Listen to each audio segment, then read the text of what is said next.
Hello everyone, स्वागत है आपका हमारे चैनल पैरास्किल मैड में। और आज का हमारा टॉपिक है बीपीटी वर्सेस बीएमएलटी। तो इस वीडियो में हम समझने वाले हैं बीपीटी और बीएमएलटी, इन दोनों में काफ़ी कंफ्यूज है कि आपको कौन सा कोर्स करना चाहिए नहीं करना चाहिए। तो काफ़ी हेल्पफुल हो सकता है ये वीडियो। इसमें हम समझ पाएंगे कि बीपीटी आपके लिए बेस्ट हो सकता है या बीएमएलटी।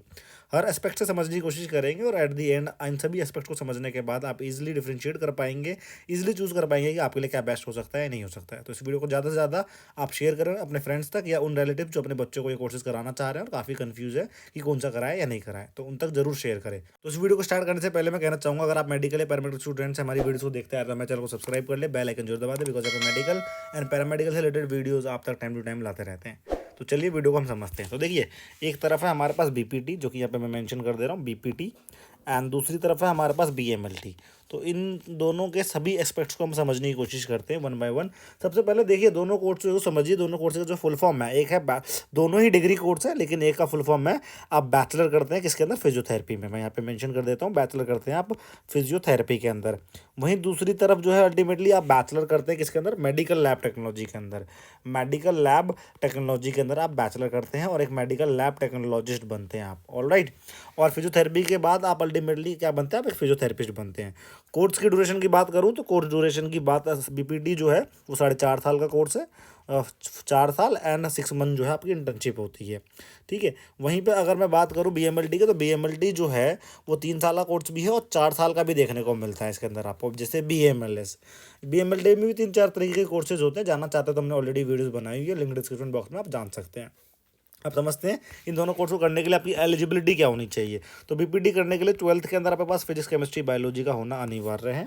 वहीं अगर मैं बात करूं आपके बीएमएलटी के, तो बीएमएलटी में बीएससी एमएलटी और बीएमएलएस करने के लिए 12th के अंदर आपके पास फिजिक्स केमिस्ट्री बायोलॉजी का होना अनिवार्य होता है। हालांकि हम कंपैरिजन बीपीटी और बीएमएलटी के बारे में कर रहे हैं, तो दोनों ही कोर्स जो है साइंस वाले स्टूडेंट के लिए है, लेकिन बीएमएलटी मैथ्स वाले भी बच्चे कर सकते हैं। तो फिजिक्स केमिस्ट्री मैथ्स है तो भी आप कर सकते हैं, कहीं कहीं आपको ऑप्शन देखने को मिलते हैं। अब बात करते हैं फोकस एरिया क्या रहता है, कि आपका काम क्या रहता है। तो बीपीटी के अंदर आप एक तरीके से फिजिकल रिहेबिलिटेशन पे आप काम करते हैं, पीआर जो कि मैं बता रहा हूँ आपको। एक्सरसाइज थेरेपी पे आप काम करते हैं, मूवमेंट साइंस पे आप काम करते हैं, मस्क्यूलोस्केलेटन एंड न्यूरोलॉजिकल थेरेपी वगैरह जो है आप ये देखते हैं। वहीं अगर मैं बात करूं अब इसके अंदर बीएमएलटी के अंदर, तो इसके अंदर ultimately laboratory testing, diagnostic procedure, pathology, biochemistry and microbiology, इन सभी डायग्नोस्टिक प्रोसेस को आप देखते हैं। बाकी अगर मैं स्किल रिक्वायर की बात करूं, तो बीपीटी करने के लिए अल्टीमेटली आपके पास जो स्किल्स होनी चाहिए, strong understanding of human anatomy, means शरीर के बारे में, कितनी हड्डी है उसके बारे में, अल्टीमेटली बोन्स के बारे में आपको पता होना चाहिए अच्छे से, मसल्स के बारे में आपको पता होना चाहिए अच्छे से। पेशेंट इंटरेक्शन काफ़ी अच्छा होना चाहिए, क्योंकि देखिए पेशेंट इंटरेक्शन में बहुत ज़रूरी होता है। बाकी मैनुअल थेरेपी की जो स्किल्स है वो काफ़ी अच्छे से आना चाहिए, क्रिटिकल थिंकिंग होना चाहिए, तभी आप डायग्नोस कर पाएंगे, असेस कर पाएंगे पेशेंट को, तो ये बहुत ज़रूरी है। वहीं अगर मैं बीएमएलटी की बात करूँ, तो बीएमएलटी के अंदर एनालिटिकल स्किल्स आपको आने चाहिए, या अल्टीमेटली जो लैब के टेक्निक्स होते हैं उनको अच्छे से आना चाहिए, नॉलेज ऑफ डायग्नोस्टिक टेस्ट उसके बारे में पता होना चाहिए, या जितने भी मेडिकल इक्विपमेंट्स होते हैं जो यूज़ होते हैं लैबोरेटरी के अंदर उनके बारे में अच्छी नॉलेज होनी चाहिए। तो ये स्किल रिक्वायर्ड है। बाकी अगर मैं कोर्स की बताऊँ, कोर्स में मेन सब्जेक्ट्स क्या होते हैं, तो भाई बीपीटी के अंदर आप anatomy, physiology, biomechanics, electrotherapy, exercise therapy, neurology, orthopaedics and rehabilitation science जैसे सब्जेक्ट्स आप पढ़ते हैं। वहीं बीएमएलटी के अंदर clinical biochemistry, microbiology, haematology, pathology, blood banking, immunology, molecular biology, इस तरीके के जो है अल्टीमेटली सब्जेक्ट्स आप पढ़ते हैं। वर्क एनवायरनमेंट जो रहता है बीपीटी के अंदर भी आपका वर्क एनवायरनमेंट जो है मैं यहाँ पे मेंशन कर दे रहा हूँ।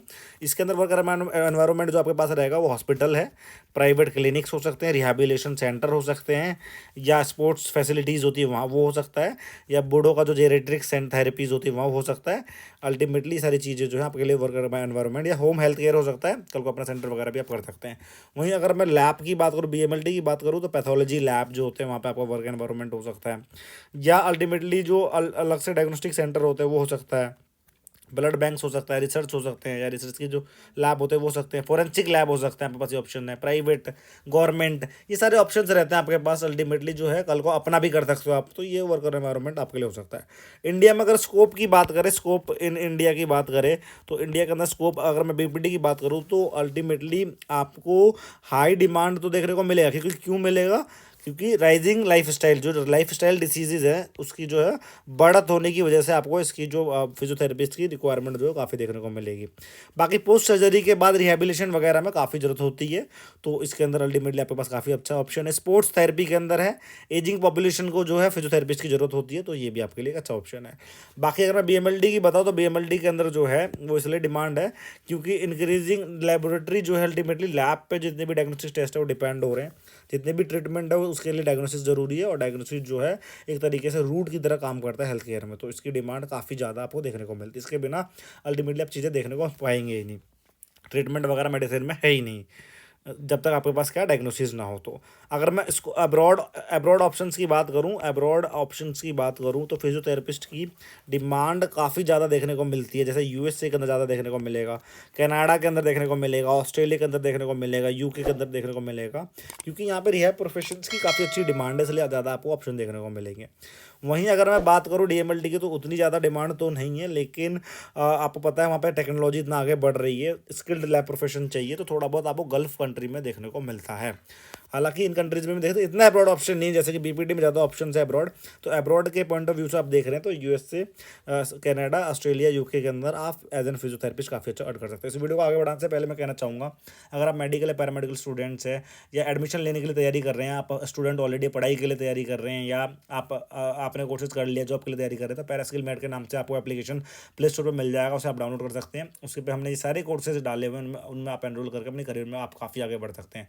एक चीज़ ऐड करना चाहूँगा, जरूरी नहीं कि आप हमारे कोर्सेज को डाउनलोड करें, हमारे वीडियोस को देखें, आपको जहाँ भी ऑथेंटिसिटी लग रही है, जहाँ आपने रिसर्च करा है, जहाँ अकेडमिकली आपको अच्छा लग रहा है, फीस अच्छा लग रहा है, वहाँ से आप वो कोर्सेज करके अपनी लाइफ में काफ़ी आगे बढ़ सकते हैं। हमारा पर्पज़ आप तक एक ऑथेंटिक इन्फॉर्मेशन पहुँचाना है, ना कि हमारे कोर्सेज को सेल करना है और चैनल्स की तरह। बहुत सिंपल से वे में आप तक जो है अल्टीमेटली ऑथेंटिसिटी के साथ कंटेंट पहुँचाना, एक सही कंटेंट पहुँचाना हमारा पर्पज़ रहता है।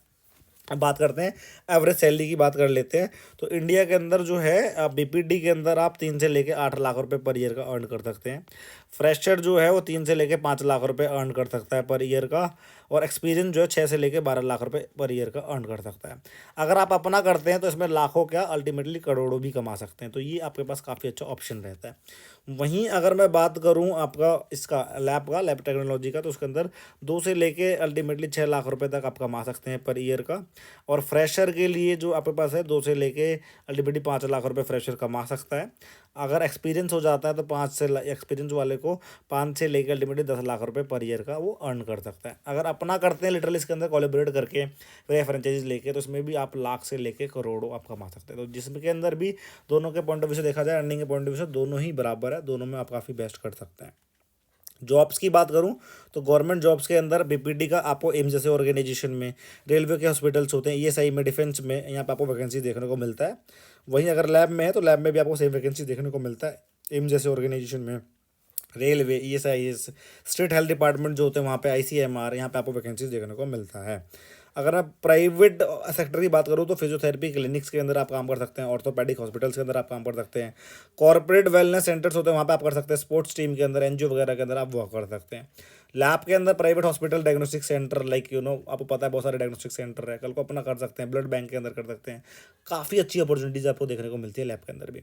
हायर स्टडी की अगर मैं बात करूँ तो बीपीडी करने के बाद आपके पास हायर स्टडी में एमपीटी रहता है, और बीएससी एमएलटी करने के बाद, मतलब बीएमएलटी करने के बाद आप एमएमएमएलटी कर सकते हैं, या एमएससी एमएलटी का आप नाम जानते हैं वो कर सकते हैं, देन पीएचडी की तरफ इसके बाद आप आगे बढ़ सकते हैं। ऑन्टरप्रेन्योरशिप मीन्स अगर आपके बिजनेस की अपॉर्चुनिटी से देखा जाए तो आप कल को बीपीडी करने के बाद अपना प्राइवेट फिजियोथेरेपी सेंटर आप खोल सकते हैं, प्राइवेट फिजियोथेरेपी सेंटर आप स्टार्ट कर सकते हैं, और स्टार्ट करने के बाद या वेलनेस सेंटर खोल सकते हैं, स्पोर्ट थेरेपी सेंटर खोल सकते हैं, तो ये काफ़ी अच्छा आपके लिए बेस्ट ऑप्शन हो सकता है। वहीं अगर मैं बात करूँ बीएमएलटी के, तो इसके अंदर भी आप डायग्नोस्टिक लैब एस्टेब्लिश कर सकते हैं, कोलैबोरेशन या उसके साथ पैथोलॉजी के साथ कोलैबोरेट करके रिसर्च वगैरह में आप अपना लैब वगैरह एस्टेब्लिश कर सकते हैं। तो ये जॉब स्टेबिलिटी की बात करूँ तो हाई है, क्योंकि देखिए increasing demand for rehab profession due to an ageing population and post covid awareness also, तो ये भी आपके पास जॉब स्टेबिलिटी के लिए एज एन फिजियोथेरेपिस्ट काफ़ी बेस्ट हो सकता है। वहीं दूसरा ऑप्शन है बीएमएलडी, अगर मैं देखें अगर, तो ये इसलिए हाई है क्योंकि growing demand for diagnostic services in disease detection and treatment planning as well, तो ये आपके पास अच्छा ऑप्शन हो सकता है, क्योंकि आज के समय में आपको पता है बिना डायग्नोस्टिक जो ट्रीटमेंट नाम की चीज़ हो ही नहीं सकती, तो ये रहता है। ग्लोबल रिकग्नाइजेशन की बात करें तो हाई डिमांड है फिजियोथेरेपिस्ट की, कहाँ पे, अल्टीमेटली वेस्टर्न कंट्रीज़ में। लाइक अगर लाइसेंसिंग एग्जाम्स वगैरह होते हैं, आपने सुना होगा यूएसए में एनपीटीई वगैरह होता है, तो ग्लोबल रिकग्नाइजेशन में फिजियोथेरेपी काफ़ी अच्छी रिकग्नाइजेशन है। बाकी अगर मैं बात करूँ बीएमएलटी की, जो इंटरनेशनल लेवल पर रिकग्नाइजेशन बढ़ रही है, लाइसेंसिंग में भी कहीं पे रिक्वायर है, कहीं पे रिक्वायर्ड नहीं है, तो ऐसी कोई वो उतना बड़ा वो नहीं है, लेकिन फिजियोथेरेपी का एक अच्छा वो रहता है। फ्यूचर प्रोस्पेक्टस के हिसाब से 2025 या उसके बाद का देखें तो अब बीपीडी जो बढ़ रहा है, क्यों बढ़ रहा है? Growing due to demand in rehabilitation, fitness industry and sports medicine as well, तो ये एक अच्छा ऑप्शन हो सकता है। वहीं अगर मैं बात करूं बीएमएलटी की, तो ये इसलिए एक्सपेंड इसलिए हो रहा है क्योंकि advancement in medical diagnostic, automation and precision of medicine, तो ये एक अच्छा ऑप्शन हो सकता है। बाकी अब बात करते हैं विच इज़ बेटर, कौन सा आपके लिए बेस्ट हो सकता है। तो देखिए बीपीडी उनके लिए बेस्ट है जिनका इंटरेस्ट पेशेंट इंटरेक्शन में, रिहैबिलिटेशन में, मूवमेंट थेरेपी में, या डॉक्टर बनने में, नाम के आगे डॉक्टर लाने में, या एक अच्छी अर्निंग करने में, तो उनके लिए बीपीडी बेस्ट हो सकता है। अगर बीएमएलटी किसके लिए? जिनका इंटरेस्ट अल्टीमेटली लेबोरेटरी साइंस में, डायग्नोस्टिक में है, या रिसर्च वगैरह में, उनके लिए काफ़ी बेस्ट हो जाता है। कल को अपना लैब वगैरह स्टैब्लिश करना चाहते हैं तो उनके लिए बेस्ट हो जाता है। कंक्लूजन की अगर बात करूँ मैं, तो देखिए आप ऑप्ट कर सकते हैं बीपीडी को if you are interested in rehabilitation, as I told, be patient care के अंदर, फिजियोथेरेपी में, स्पोर्ट्स थेरेपी में जिसका इंटरेस्ट है उसके लिए बेस्ट है। और अल्टीमेटली इंडिपेंडेंट प्रैक्टिस कर सकते हैं, इसके अंदर एक अच्छी अपॉर्चुनिटी रहती है, एंड सैलरी पोटेंशियल अब्रॉड के अंदर काफ़ी अच्छा है, तो उसके लिए बीपीडी बेस्ट है। वहीं अगर मैं आपको बोलूँगा कि बीएमएलटी कब ऑप्ट करते हैं, जब आप ऑप्ट कर सकते हैं जब आप इंटरेस्टेड है डायग्नोस्टिक में, लेबोरेटरी वर्क में, या रिसर्च वगैरह में, क्योंकि देखिए इसका स्ट्रॉन्ग स्कोप होता है पैथोलॉजी लैब में, या गवर्नमेंट प्राइवेट सेक्टर में काफ़ी अच्छी स्टेबिलिटी आपको देखने को मिलता है। बाकी दोनों फील्ड काफ़ी बेस्ट है। अब डिसीजन डिपेंड करता है आपके इंटरेस्ट पे, करियर गोल्स पे, इन सब चीज़ों पर डिपेंड करता है। बाकी स्टिल अगर देखो बहुत सारे एस्पेक्ट्स बता दिए, अब ये देखिए कौन से एस्पेक्ट्स में आप फिट हो रहे हैं। स्टिल कुछ डाउट रह जाएगा कमेंट सेक्शन में मेंशन करना। मुझे आशा है कि आज की वीडियो से आपको जरूर पता लगा होगा बीपीडी वर्सेस बीएमएलटी के बारे में। कुछ डाउट रह जाएगा मेंशन करना। मिलेंगे इसी तरह के इन्फॉर्मेटिव वीडियो के साथ नेक्स्ट वीडियो में। आज रवि के लिए बहुत बहुत धन्यवाद।